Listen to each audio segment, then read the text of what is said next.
Welcome to another episode of Cooking with MFB. We have made it. It's the middle of summer, and we're making chili. Not just any ordinary chili. We're making Cincinnati chili, which is not your normal chili. It requires some things that you don't normally see in chili, like cocoa powder, cinnamon, allspice, and cloves. Buckle in, baby. We're getting in there. There are over 300 chili parlors in Cincinnati by itself. 152 of them are one company, Skyline. It's 1922. Things are wearing down from the Great War. World War I, if you guys are not hip to that. These guys set up a chili cart next to the Empress Burlesque Theater in Cincinnati. Brothers Tom and John, don't ask me to pronounce their last name. I will butcher it. They will be upset. Everybody who knows them will be upset if they still are alive. But anyways, they started their own chili place. They did so good with the cart, they opened up right next to the Empress Theater and called it Empress Chili. And they rocked it for 27 years. And in homage to their hometown, they used a lot of their home world spices, like chocolate, cinnamon, allspice, and cloves. 1949 rolls around. One of the dudes working there says, "F this, I'm out of here! Start my own chili business!"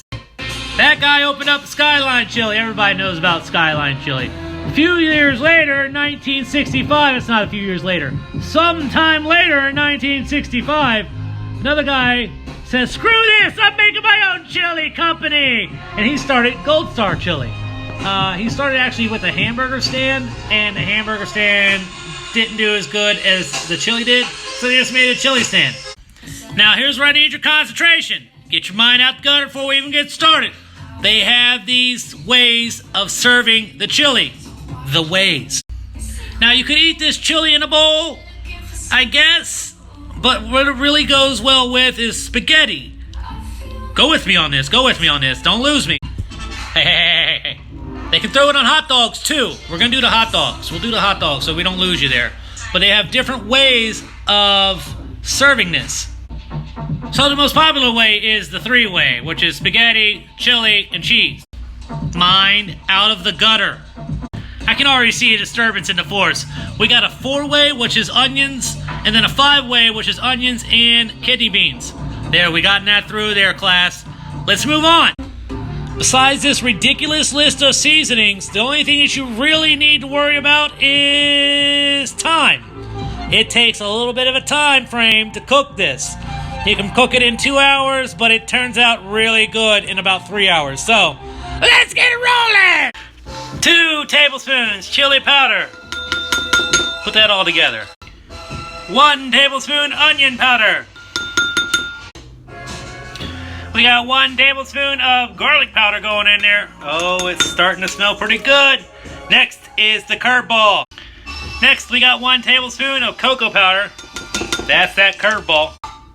Next, we got 1 tablespoon of paprika. I chose to use a smoked paprika. You don't gotta be fancy, but I'm fancy. Next is my least favorite. Believe it or not, I don't like cornstarch. It has a weird texture in my hands, and it makes a weird feeling when you squeeze it. Not about that life. 1 tablespoon of Tony Montana.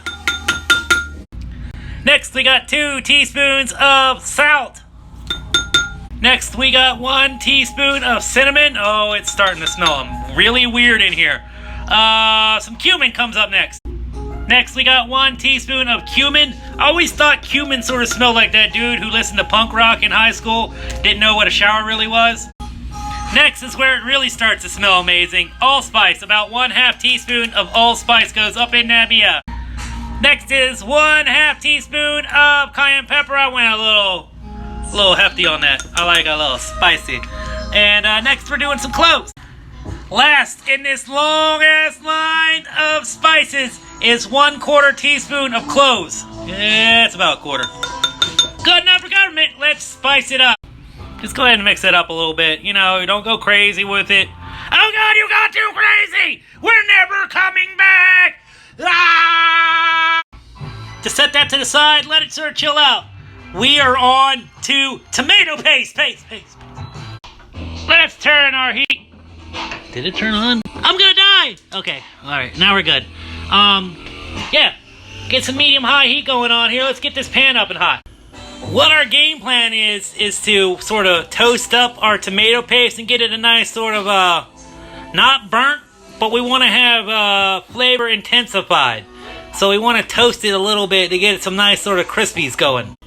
Pro tip, cut both sides off of your tomato paste can. That way you can just sort of pick it up and go, ha! Like that.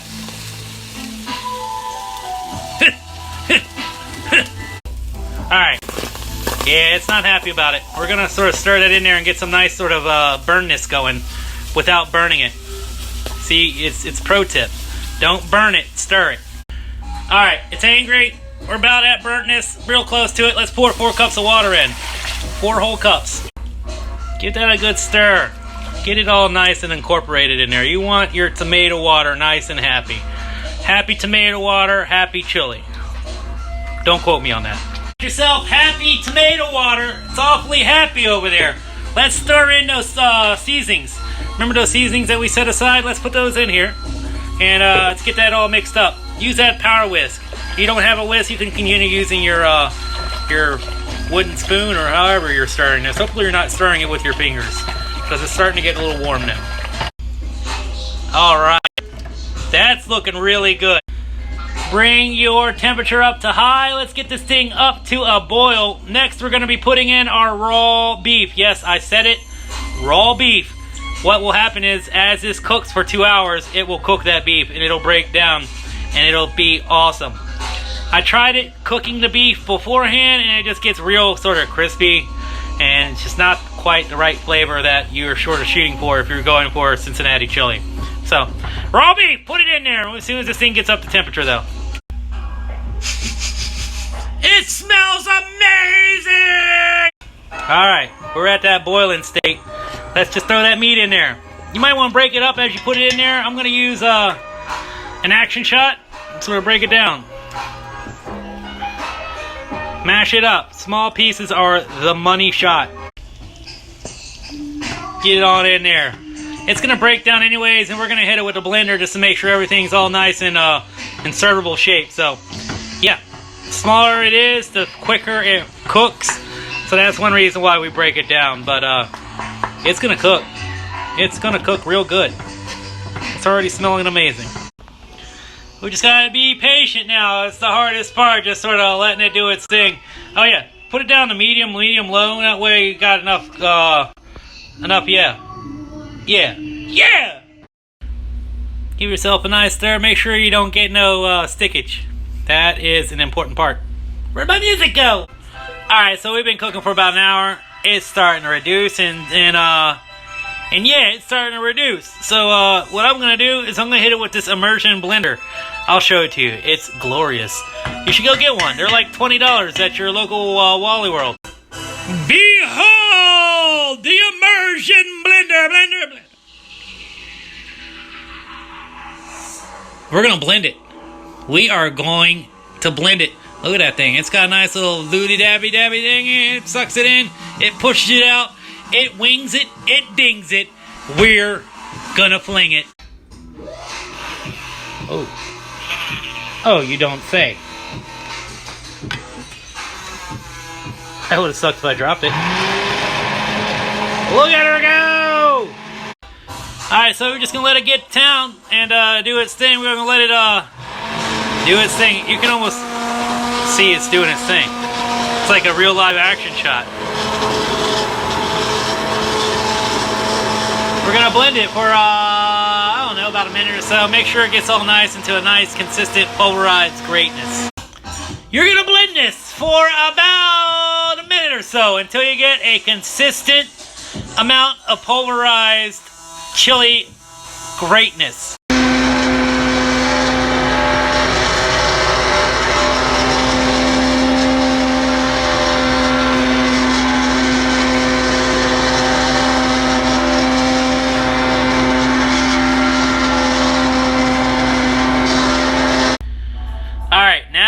Really close to that Cincinnati chili consistency.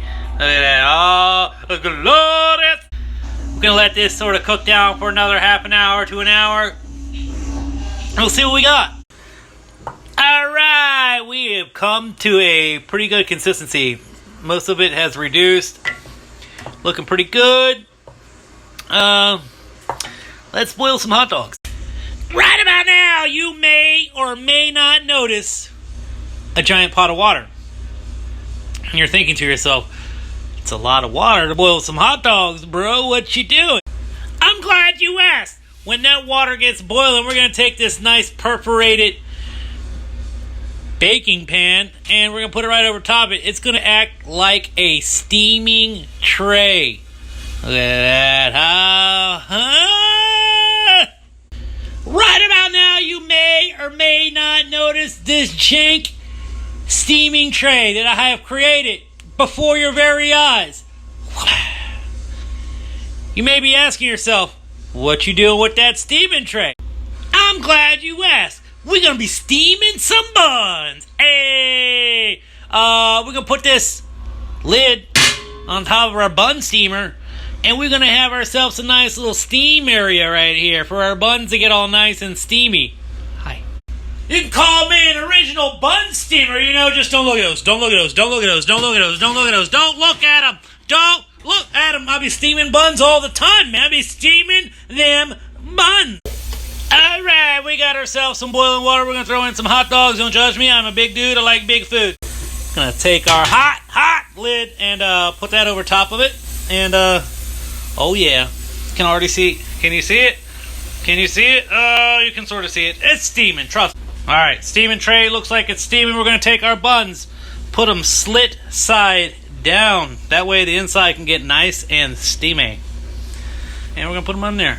Get them in there, tuck them in there like swimwear. You want them nice and tight. And we can cover them bad boys. Let the steaming begin.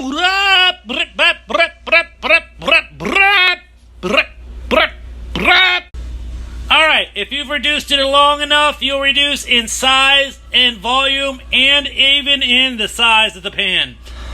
Might not happen with you, but it definitely happened with me. Magic? I don't know. Anyways, we can get this all nice and warm. Got this nice and steaming. Let's see. Oh, they're steaming. Oh, they're steaming. So I've realized I've made a critical mistake. I do not have any chopped onions.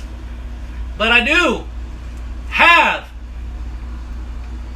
these nice pickled onions that I have made last week. So we're going to have to try them out, see if that works out, because I like onions on my chili dog. Alright, let's check these bad boys out. Oh, they are steaming demons. Look at that. That's soft. That's a soft bun if I've ever seen one. What's them hamburgers? What's them hamburgers look like? Them hamburgers look like hot dogs. We messed up. I'm going home. Alright, let's plate this bad boy up, see what we got here. Get ourselves a hot dog. Definitely don't look like hamburgers. Next, we got ourselves a little dollop of some chili. Let's get ourselves a little bit more. Yeah, that's decent. Let's see here. Yeah, that's mad decent. Now, question is, onions before or after the cheese? Let's do before. Let's do before. See what we got here. Oh, those are some bright onions. I am pleased with their outcome. All right, cheese. Alright, we got the onions on here. Let's do a generous helping of some cheese. Some chiz. Let's get her straightened up here so we don't lose cheese on the floor. That would be an atrocity. And a generous portion of some chiz. Alright. We're really close. I think that's close. Alright, see what we got here. Oh, it's a soft bun.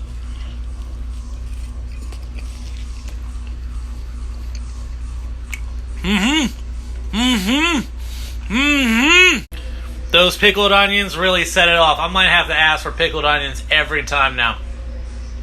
What have I done? Man, that turned out good. Yeah. That's a chili dog. And, it's a pretty gnarly bite. I took out the chili dog. Soft buns, don't blame me. I'd like to thank you for tuning in, watching. If you made it this far, you're probably falling asleep. Thank you for watching. I really appreciate it.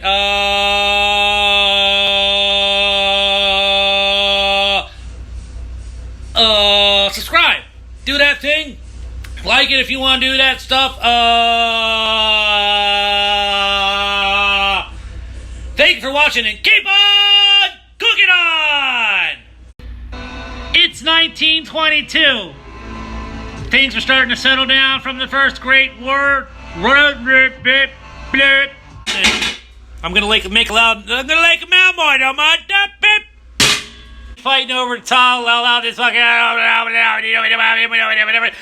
What? I can't even understand what I just said.